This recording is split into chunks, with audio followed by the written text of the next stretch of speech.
Bonjour à tous, on se retrouve sur Mighty Comics pour la première vidéo de l'année. Et en ce début de l'année, je vous souhaite une excellente année, de meilleurs vœux, plein de bonnes choses à vous et à vos proches.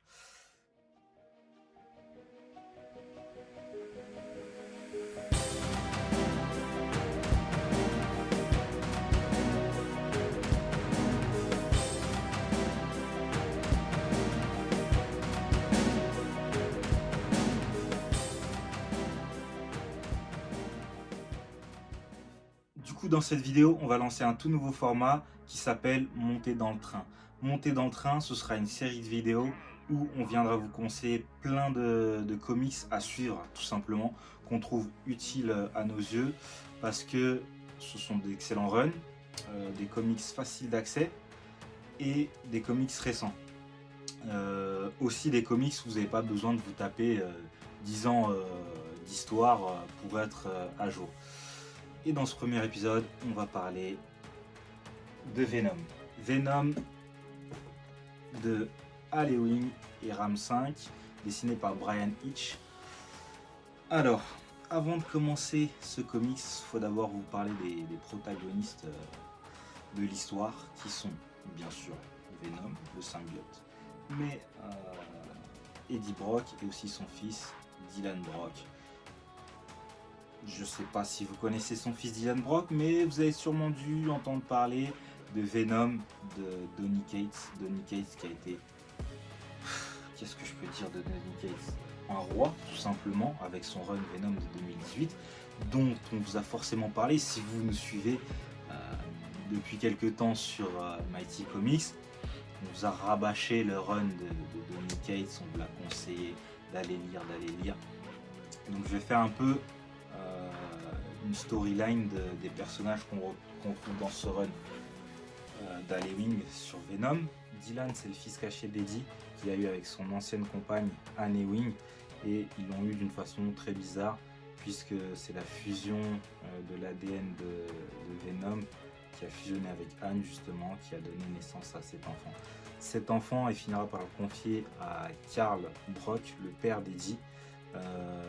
Elle lui donne et elle lui dit qu'elle reviendra pour s'en occuper, mais plus tard.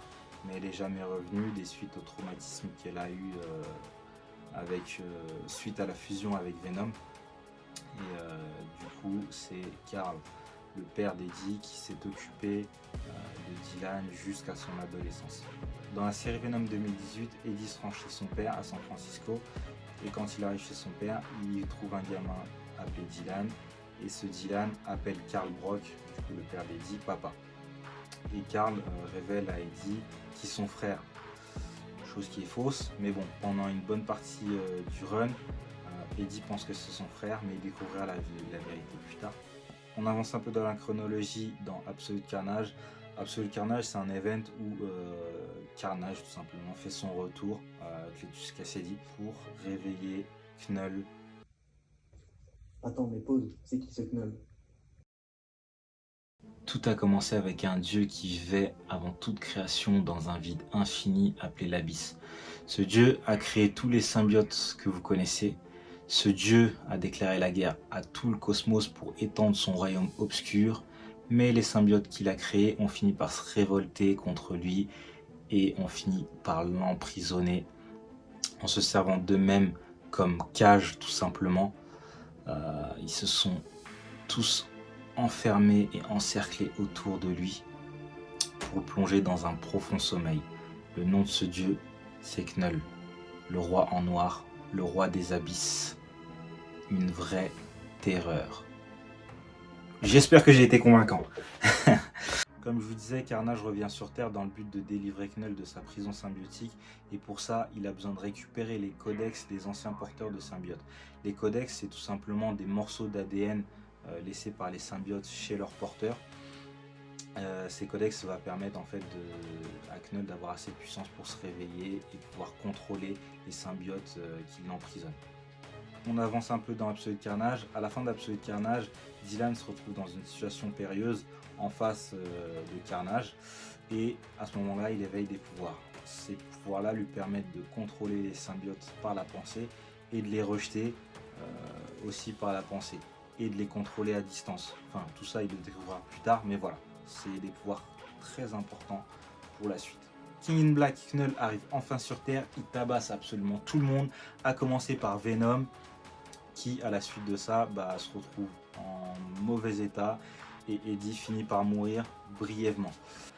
Il tabasse par la même occasion tous les héros que vous connaissez si bien, les X-Men, les Avengers, les 4 Fantastiques, et par la même occasion, il prend possession de leur corps avec les symbiotes. Et c'est là que les capacités de Dylan, qui sont d'ailleurs semblables à celles de Knull, se montrent utiles vu qu'il délivre de l'emprise des symbiotes tous les héros. On avance un peu plus dans l'histoire. Eddie revient à la vie grâce à la force énigmatique qui le choisit pour être Captain Universe. Il devient Captain Universe, il prend le marteau de Thor, la planche du Silver Surfer, bam, il fracasse Knull, l'histoire est finie, tout rentre dans l'ordre, et à la fin, Eddie profite de la force énigmatique pour retirer ce pouvoir de contrôle sur les symbiotes à Dylan, parce que c'est un pouvoir qui lui ronge. Du coup, tout rentre dans l'ordre. Dylan essaye de retrouver une vie normale, sauf que non, un soir dans la rue, il croise Jack O'Lantern qui agresse une dame, et qu'est-ce qu'il fait? C'est bien le fils de son père. Il essaie de sauver la dame, mais il se prend une balle, et là, vu qu'il se promène avec Venom sous forme de chien, Venom est forcément obligé d'agir et le sauve. Dylan devient nouveau Venom. J'ai oublié de dire quelque chose d'important à la fin de l'event King in Black. Vu que Eddie tabasse Knull, il devient lui-même The King in Black et le seigneur des symbiotes. Pour en revenir à ce run que je vous conseille de Venom, de Ram V et Holy Wing, ce que j'aimais, c'est qu'il y a vraiment un très très bon début. C'est très bien développé à travers les deux facettes principales. Eddie dans son nouveau rôle de dieu des symbiotes, qui guide les symbiotes à travers l'univers et qui essaie un peu de redonner une bonne réputation des symbiotes, vu qu'avec Knull, ils ont essayé de réduire tout l'univers dans l'obscurité.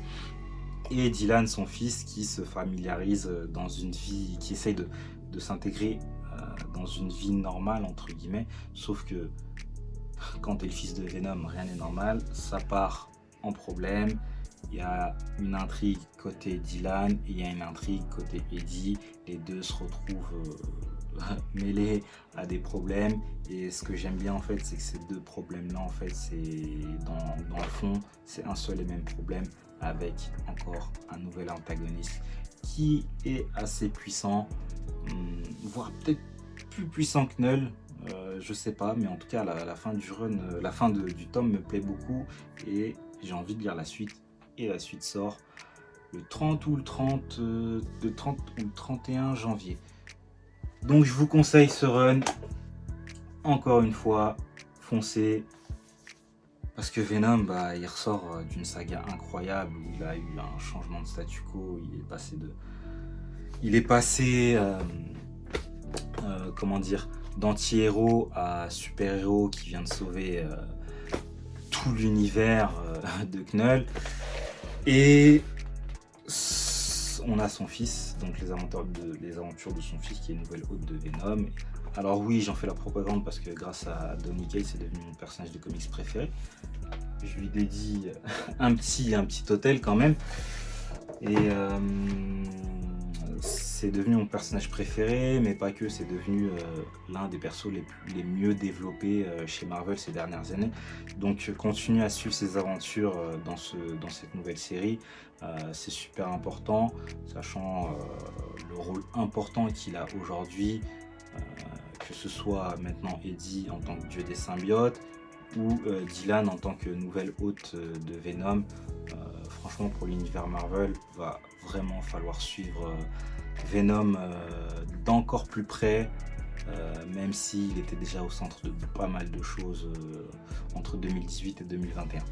On arrive à la fin de la vidéo, je vous remercie d'avoir suivi ce premier épisode de Montée dans le train Venom. Montée dans le train, ce sera une série de vidéos qu'on essaiera de vous sortir toutes les 2 semaines, donc avec tout un tas de personnages différents, d'univers différents. Il y a pas mal de choses qui arrivent. Merci en tout cas de nous soutenir, continuez de nous suivre sur Twitter, sur cette chaîne YouTube et on se retrouve pour le prochain épisode de Montée dans le train. Ciao!